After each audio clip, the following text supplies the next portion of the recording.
On va voir ensemble le cours sur l'IDM ou l'infarctus du myocarde vu que plusieurs étudiants l'ont demandé et le plan du cours comprend des définitions, physiopathologie, le diagnostic clinique, le diagnostic biologique, à savoir les différents marqueurs utilisés pour évoquer le diagnostic à l'IDM.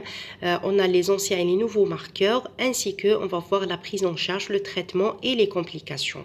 Restez branchés. Avant de définir l'IDM, il faut connaître d'abord c'est quoi le syndrome coronarien aigu.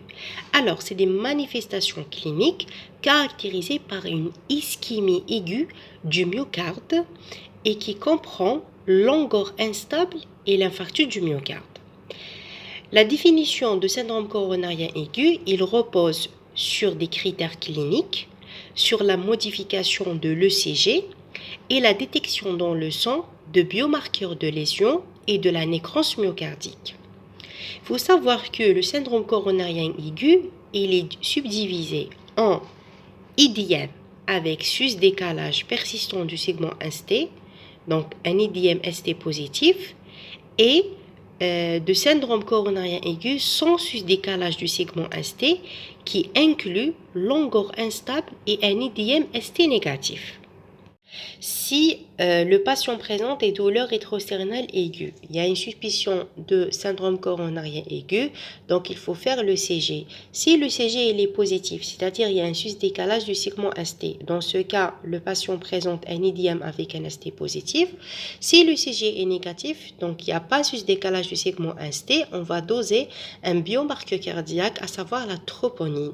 Si la troponine elle est négative, donc il s'agit d'un angor instable.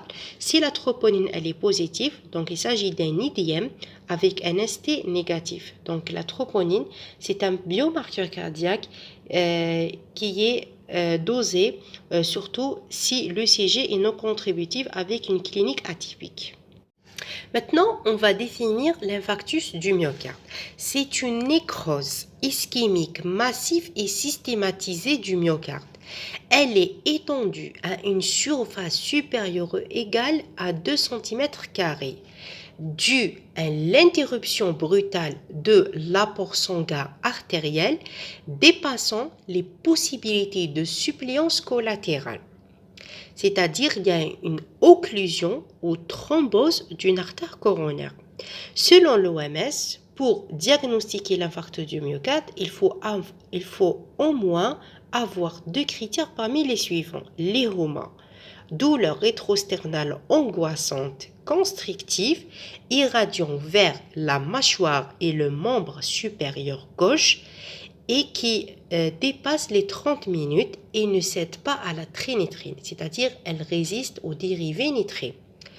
Modification de l'ECG avec sus-décalage du segment ST et une onde-Q de nécrose et signes biologiques, c'est-à-dire les marqueurs. Au cours de l'IDM, il y a libération par le myocarde d'enzymes et de protéines. À noter que les critères EDO sont très restrictifs, ne permettent pas le diagnostic de tous les IDM.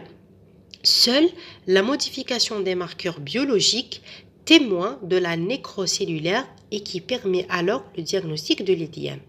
En pratique, l'IDM est diagnostiqué en cas d'élévation de la troponine dans un contexte d'ischémie myocardique, voire de douleur thoracique atypique.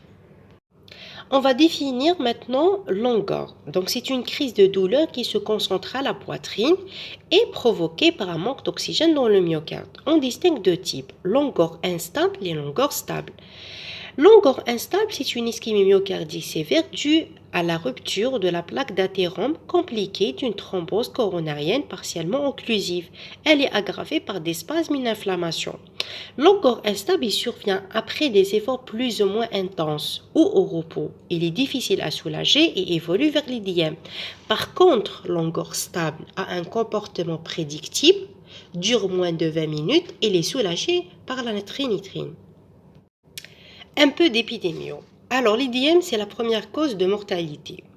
Intéresse beaucoup plus la population masculine dans 2 tiers des cas. Les facteurs de risque sont le tabac, diabète, HTA, anomalie du métabolisme lipidique, obésité abdominale et état de stress psychologique. Par contre, les facteurs protecteurs sont l'exercice physique régulier et consommation régulière des fruits et des légumes. Pour ce qui concerne la physiopathologie, 90% des cas, l'IDM est secondaire à une thrombose coronaire occlusive. Elle est provoquée par une fissuration de la plaque d'athérome, ce qui permet la mise en contact avec le sang d'éléments procoagulants contenus dans la lésion athéromateuse, c'est-à-dire lorsque la plaque d'athérome elle est fissurée. Les substances procoagulantes qu'elle contient ils vont être en contact avec le sang, c'est-à-dire avec les facteurs de coagulation. Par conséquent, on aura une activation agrégation plaquettaire avec formation d'un caillou. La formation du caillou, elle est facilitée surtout s'il existe une anomalie des systèmes de coagulation et de thrombolyse physiologique, ou l'anomalie peut être acquise ou génétique. Par la suite, le caillou, il va entraîner une occlusion coronaire avec absence de circulation collatérale, donc une ischémie aiguë, une anoxie. Le cœur, il va utiliser le métabolisme anaérobie pour produire de l'énergie. Qui dit métabolisme anaérobie, donc arrêt de la phosphorylation oxydative et interruption des ATPase membranaires et formation de l'ATP. Par conséquent, on aura des lésions membranaires irréversibles conduisant à l'entrée d'eau dans les cellules et libération des enzymes lysosomales avec nécrose des cellules épithéliales. On aura à la fin mort cellulaire mettant en jeu des mécanismes d'apoptose. Pour ce qui concerne le diagnostic, pour la clinique, l'IDM est caractérisé par des douleurs thoraciques, rétrosternales, constrictives et angoissantes, prolongées plus de 30 minutes, résistantes à la trinitrine, irradiant vers la mâchoire, épaule et l'avant-bras gauche. Cette douleur s'associe à des signes digestifs, nausées, vomissements. On peut avoir aussi une malaise générale, pâleur, refroidissement des extrémités, agitation ou sueur abondante. Mais dans 20% des cas, on peut avoir des formes indolores, surtout chez le sujet âgé et les diabétiques, qui sont souvent découverts lors d'un examen fortuit ou lors d'une complication. On a aussi le diagnostic par l'ECG, qui est un examen clé.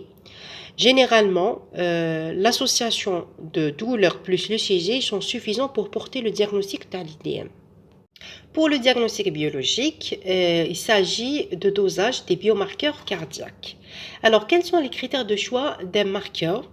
Le marqueur doit être cardiospécifique, sensible. Le dosage doit être accessible et facile, pas cher et informatif.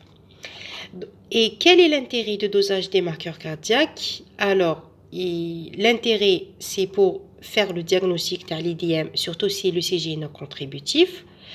Un intérêt pronostic pour évaluer la taille de nécrose, un intérêt pour évaluer l'efficacité thérapeutique et le risque de récidive coronaire, ainsi que de suspecter une extension lésionnelle.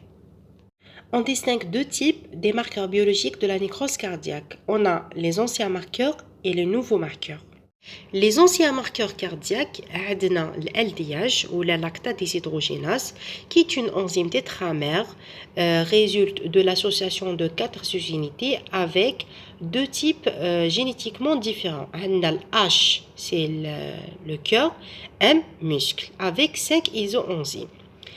Généralement, le LDH 1 et 2 sont retrouvés dans le myocarde et qui sont les formes prédominantes dans le sérum. Pour ce qui concerne le dosage, le prélèvement doit se faire sur un sérum au plasma hépariné seulement, car les autres anticoagulants inhibent la réaction. Il faut éviter l'hémolyse parce que la concentration de LDH est 150 fois plus élevée dans les globules rouges et le dosage doit être rapide. Pour la méthode de dosage, c'est une méthode cinétique en UV, c'est-à-dire on va mesurer l'activité enzymatique de LDH. L'enzyme شفناها déjà في le métabolisme des glucides, donc elle permet de transformer le pyruvate en lactate avec l'oxydation de Nash Qui dit oxydation de Nadash, donc on va mesurer la disparition de DU à 340 nanomètres pendant 1 à 3 minutes. Les normes entre 240 et 480 unités internationales par litre, à noter que chez l'enfant est plus élevé. Là, ce qui concerne un petit rappel sur la pratique. Maintenant, pourquoi on dose l'LDH au cours de l'IDM? Car elle apparaît 24 heures après les douleurs. Elle arrive un pic à G4, donc c'est une cinétique d'apparition tardive, et la normalisation entre G8 et G14, d'où l'intérêt de diagnostic rétrospectif.